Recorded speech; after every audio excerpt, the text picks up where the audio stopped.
how many of us were taught about finances in our houses, like about money, or how to earn or spend or save or do something like that? Okay, for me, maybe partially, I'll say so, because rare. If I will have asked my mom, like, if she buys something and ask her, like, what price is this for, she'll tell me, like, do you want to refund it to me? And that was like, it meant like the end of the story. Stop it there. Like, you are crossing the boundaries.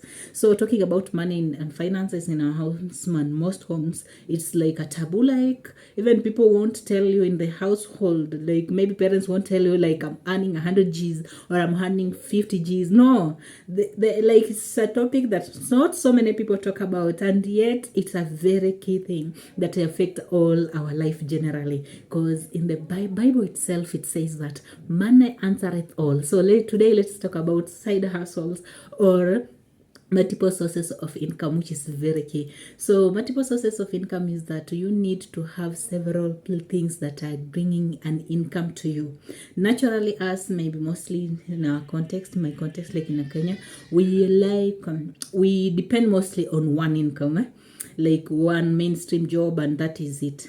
But kumbe, it should not be so. It should never be so, because of many factors.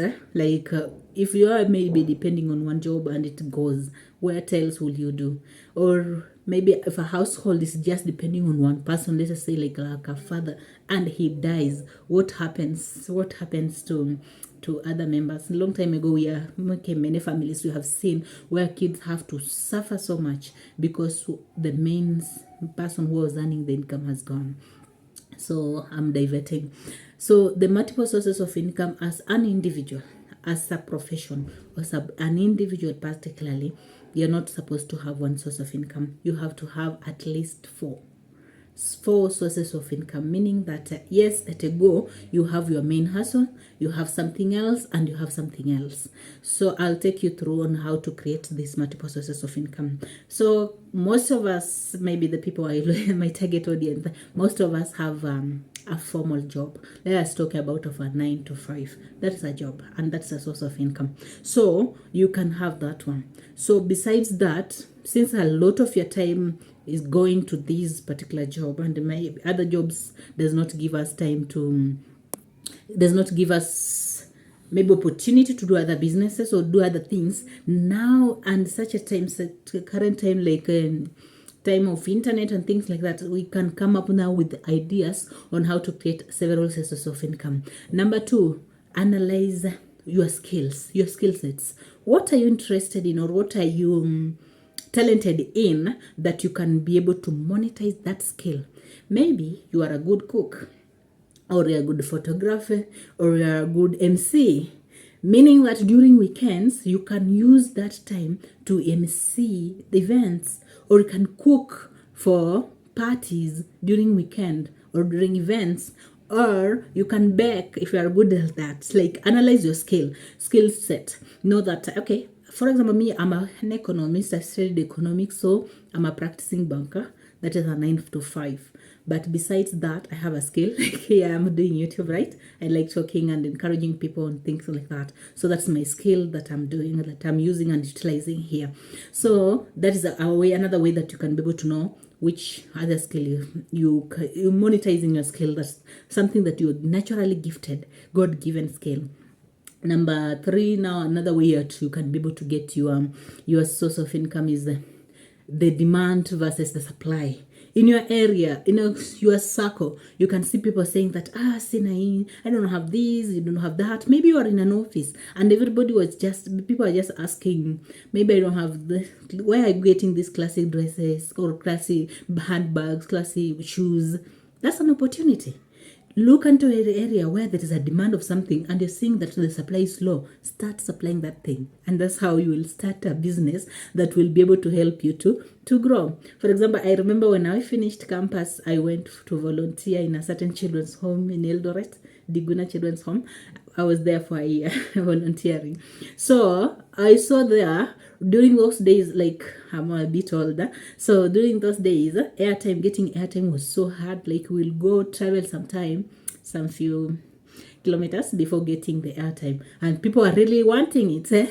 I had a lot of money, but the little that I had, the stipend we were being given, I was able to start a business to sell airtime. The scratch cards. I think you know them. There's a scratch card. So I started selling them, and I really used to get a little bit good consistent income, something like that. So look at the demand of things. People are demanding these things so much. Like currently, youths are demanding a lot of maybe phone, gadgets, or things like that. So start just applying that, plug into that, and that will create you another source of income. So that's most of the ones I've talked about. Their active sources of income. Another way that to create another source of income, there's these inactive ones, the ones that just give back, just continue generating income when you are not doing anything. What I'm talking about, learn this skill about money market funds, shares, things like that. Do not enter into it if you are yet to know about how it goes.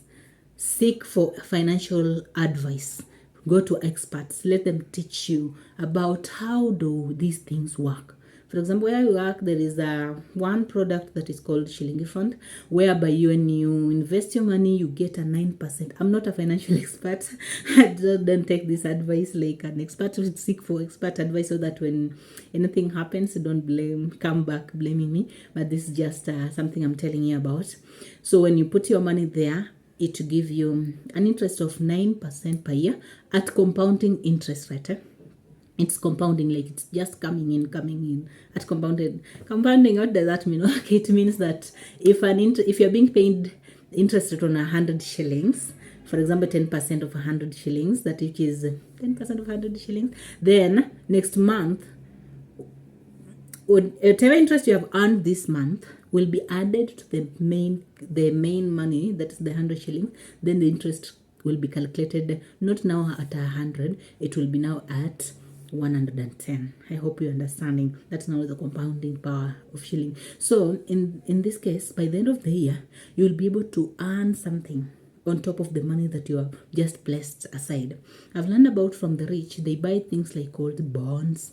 They involve themselves in things called like FX, things like that, money market funds, so that when they're just somewhere sleeping, but they are gaining interest from their money that has been set aside to invest in such money market funds. So that's another source of income.